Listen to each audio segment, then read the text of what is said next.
나 죽으면 바다에 뿌려줘. 한 번씩 바다에 가면 나 생각해주라. 이 한마디에 세상 모든 시계가 멈춰버린 것 같았습니다. 49회 예고 속 병실.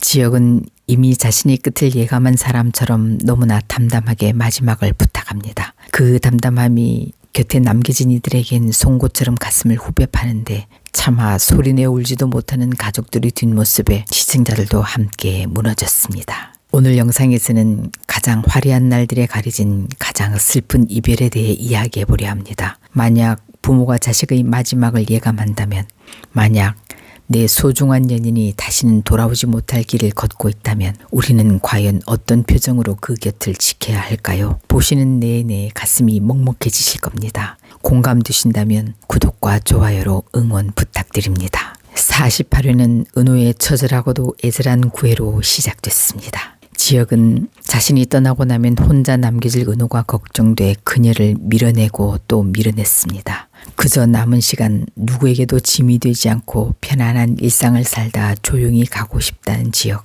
하지만 은호는 그 차가운 벽을 눈물로 무너뜨렸습니다. 선배는 떠나면 그뿐이지만 나는요, 아무 추억도 없이 평생 후회만 하면서 살라는 건가요? 날 정말 위한다면 단 하루만이라도 나의 연인이 돼줘요. 이 절규 섞인 고백에 지역의 단단했던 방어 기제가 형체도 없이 흩어집니다. 은우의 얼굴을 떨리는 손으로 감싸준 지역. 그는 나지막이 마치 자신에게 하는 다짐처럼 속삭입니다. 나중에 후회하지 마. 절대 번복도 안 돼. 그렇게 두 사람은 아픈 현실을 잠시 덮어둔 채 서로의 숨결을 확인하며 가장 뜨겁고도 시린 사랑을 시작했습니다. 갈 때 가더라도 단 한순간만이라도 온전한 내 사람이고 싶었던 두 사람의 입맞춤은 대한민국 모든 시청자들의 눈시울을 붉게 만들었습니다. 같은 시각 성인은 영라의 작업실로 찾아와 갈 데가 없다며 버팁니다. 도움을 구하는 말 같지만 그 안에는 여전히 놓지 못한 기대와 집착이 남아 있었습니다. 우진에게 보낸 문자, 오갈 데 없다는 말은 마지막 끈이었지만 우진에게서 온 문자는 공항이야, 미국 가고 있다는 통보였습니다. 그제야 성인은 자신이 누구에게도 선택받지 못했다는 현실을 마주합니다. 한편 이번 회차에서 가장 충격적이었던 장면 중 하나는 바로 진석의 고백이었습니다. 진석은 아들 성재와 영란을 한자리에 불러놓고 도대체 왜 이혼을 하지 않고 버티느냐는 아들이 날카로운 질문에 가슴속 깊이 묻어둔 울분을 토해냅니다. 진석은 떨리는 목소리로 말했습니다. 그 여자는 내 돈만 보고 뼛속까지 날 속였어. 지금 그냥 이혼해주면 그 여자에겐 아무런 반성도 없을 거다. 복수를 하고 싶은 거냐는 성재의 물음에 진석은 피맺힌 대답을 내놓습니다. 복수? 아니, 그 여자는 내 26년 세월을 통째로 훔쳐갔어. 내 인생이 통째로 사라진 기분이야. 진석은 자신의 오만함과 실책, 그리고 사람을 잘못 본 어리석음을 처절하게 반성하면서도 성재와 영라에게 진심 어린 사과를 전합니다. 너희들한테도 정말 미안하다. 그동안의 독선적인 모습 뒤에 감춰진 배신감의 크기가 얼마나 컸는지를 짐작케 하는 대목이었습니다. 그래서 진석은 성희를 용서하는 대신 그녀를 원래 살던 밑바닥으로 돌려보내는 길을 선택한 겁니다. 이때 영라가 성희가 자신의 작업실에 왔는데 어떡할까요? 라고 묻자 진석은 차갑게 대답합니다. 너 하고 싶은 대로 해. 이제 성희는 진석에게 더 이상 연민의 대상조차 되지 못한다는 뜻이었습니다. 실제로 성희는 진석을 찾아와 무릎까지 꿇으며 빌었지만 역시나 사람은 쉽게 변하지 않습니다. 뒤로는 진석의 말을 녹음해 이혼 소송에 이용하려 애쓰는 성희. 하지만 그녀의 얕은 수는 다음 회차에서 진석에 의해 다시 한번 처참하게 무너질 예정입니다. 그날 저녁 지역은 상철에게 은호와 사귀기로 했다고 궤변적인 표정으로 말합니다. 은호를 못 당해서, 마치 은호 때문에 어쩔 수 없이 그리 됐다는 말을 하면서, 그리고 점심 도시락을 2인분을 싸달라고 덧붙입니다. 그 말을 들은 상철은 아들의 마음을 읽었습니다. 시간이 많지 않다는 것도 은호와의 순간순간이 아들에게 가장 화려한 마지막 순간이 될 수도 있다는 걸 그는 알고 있었습니다. 그래서 상철은 말합니다. 은호가 그러지?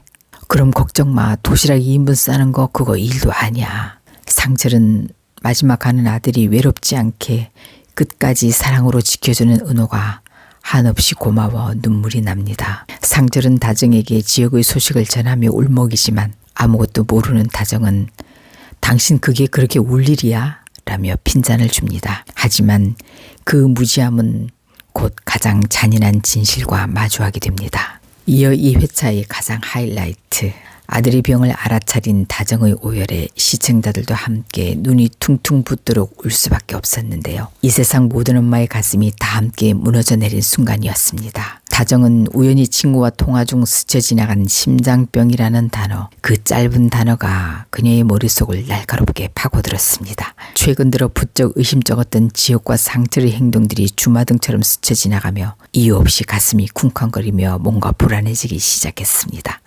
이에 다정은 미친 듯이 집으로 달려와 지역의 책상을 뒤져봅니다. 그리고 마침내 발견한 성신종합병원 검사 기록지와 심장이식 대기자 신청서를 발견했습니다. 그 종이를 보는 순간 다정의 시간은 그대로 멈춰버렸습니다. 금지옥엽 키운 내 아들이 당장 내일을 기약할 수 없는 심장병 시한부라고. 다정은 아들에게 도시락을 갖다 주고 들어오는 상철의 가슴을 치며 실신하듯 울부짖었습니다. 당신 알고 있었잖아. 왜 나만 몰랐어? 우리 지역이 저러다 잘못되면 나보고 어떻게 살라고.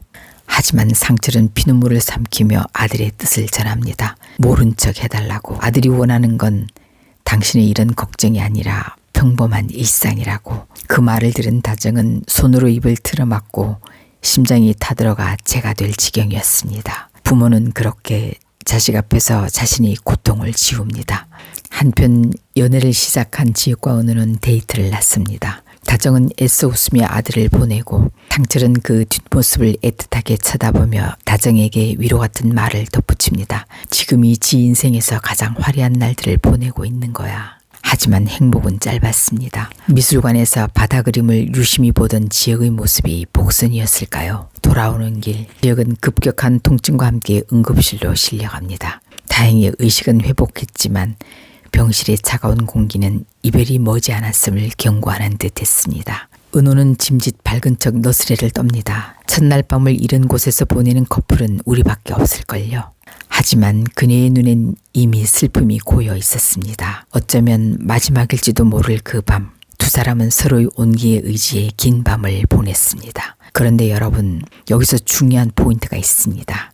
절망의 끝에서 희망이 피어난다는 말처럼 그날 밤 두 사람이 나눈 간절한 사랑은 지역의 꺼져가는 생명 불꽃을 이어받은 새로운 생명의 시작일지도 모른다는 암시가 깔렸습니다. 병원에서의 첫날 밤이 이별의 장소가 아닌 기적의 잉태가 되는 순간이었죠. 지역은 은우를 안고 나지막이 유언 같은 부탁을 남깁니다. 내가 가면 날 바다에 뿌려줘. 그리고 한 번씩 바다에 가거든 날 기억해줘.